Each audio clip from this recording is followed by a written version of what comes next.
सभी साथियों को नमस्कार। मैं सुभाष चंद्र कुलरिया एक बार फिर से आप सभी साथियों का आपके YouTube चैनल में हार्दिक स्वागत करता हूं। साथियों, कन्वेंस लाउंज के बारे में बीते वीडियो में हमने आपसे मुख्य बिंदुओं पर चर्चा की थी। आज कड़ी नंबर 2 में आपसे फिर से विस्तार से चर्चा करते हैं।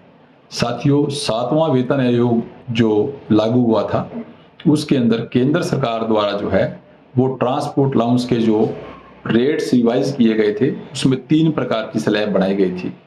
पहली जो लोएस्ट स्लैब थी 1800 प्लस डीए, दूसरी जो स्लैब थी वो 3600 प्लस डीए और तीसरी जो स्लैब थी वो 7200 प्लस डीए। लेकिन हरियाणा सरकार द्वारा जब कन्वेंस लाउंज के रेट रिवाइज किए गए तो इससे पूर्व में जो क्या था, छठे वेतन आयोग में साथियों मूल वेतन का 10%, न्यूनतम 1000 और अधिकतम 2000 रुपये प्लस डीए जो है वो हमें दिव्यांग कर्मचारियों को सरकार द्वारा दिया जाता था। और जिस समय हरियाणा सरकार ने दिव्यांग वाहन भत्ता के रेट जो है वो संशोधित किए थे, यानी संशोधन की घोषणा की थी, उस समय लगभग प्रदेश के दिव्यांग कर्मचारी अधिकतम सीमा यानी 2000 और प्लस डीए जो है वो प्राप्त कर रहे थे। और डीए की जो दरें थी वो भी एक अनुमान के मुताबिक 134% या 136% थी। यानी अगर 134% भी लगाया जाए तो 2000 प्लस 2680 यानी 4680 रुपए तो लगभग दिव्यांग कर्मचारी जो है वो अपना दिव्यांग वाहन भत्ता प्राप्त कर रहे थे। लेकिन सरकार द्वारा यह घोषणा कर दी गई कि दिव्यांग वाहन भत्ता न्यूनतम 2000 व अधिकतम 4000 रुपये दिया जाएगा, जो कि एक बहुत बड़ा चिंता का विषय था।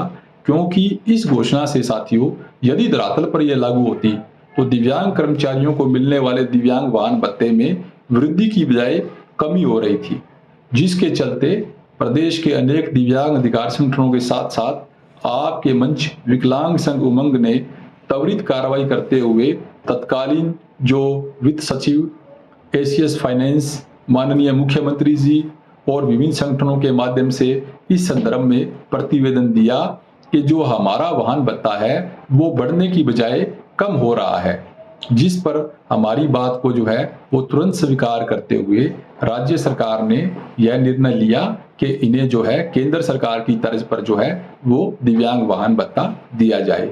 और हमने मामले को रेगुलर फॉलो अप किया और वित्त विभाग की तरफ से ऐसा प्रस्ताव पारित किया गया कि न्यूनतम 1800 प्लस डीए और अधिकतम 7200 प्लस डीए जो भारत सरकार दे रही है, तो इसके बीच का रास्ता निकाल के लगभग 5500 रुपये प्लस डीए अधिकतम सीमा जो है वो उसका विकल्प तैयार कर लिया जाए।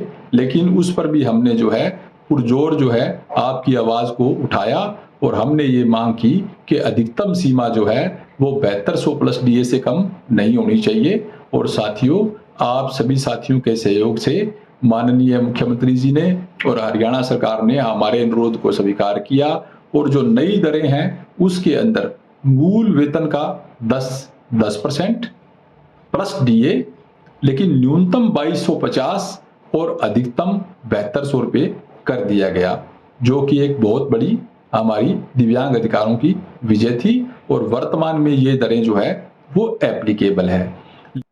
साथियों, इसके अलावा भी अनेक ऐसे प्रश्न हैं जिनके ऊपर चर्चा करने की आवश्यकता है, जैसे कि आपको कन्वेंस लाउंज लेने के लिए सक्षम प्राधिकारी द्वारा पूर्व स्वीकृति लेनी होती है या नहीं है, नियम क्या कहता है।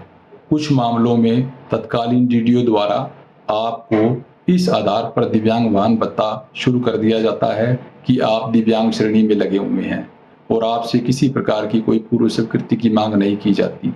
यद्यपि कर्मचारी का इसमें कोई दोष नहीं है, लेकिन साथियों नियम कुछ और कहते हैं। नियम के मुताबिक आपको, चाहे आप दिव्यांग श्रेणी में नियुक्त हुए हैं या नहीं हुए हैं, आपको दिव्यांग वाहन भत्ता लेने से पहले सक्षम प्राधिकारी द्वारा स्वीकृति लेनी होती है। उसके लिए आपको कुछ प्रक्रम का जो है वो फॉलो अप करना पड़ता है, जिसके ऊपर हम आने वाले वीडियो में विस्तार से चर्चा करेंगे। तो आज के वीडियो में साथियों इतना ही। जुड़े रहिए। आने वाले वीडियो में कन्वेंस लाउंज के संदर्भ में आपके द्वारा जो भी संशय है कृपया आप अपनी बात कमेंट बॉक्स में लिखें। हम आपके तमाम प्रश्नों को लेते हुए उनका जो सकारात्मक जवाब या जो भी रेमेडी बनती है उसे आपको साझा करेंगे। और आप अपने मंच की वीडियो को ज़्यादा से ज़्यादा लाइक, कमेंट व शेयर करें। बहुत बहुत धन्यवाद। जय उमंग, जय दिव्यांग अधिकार।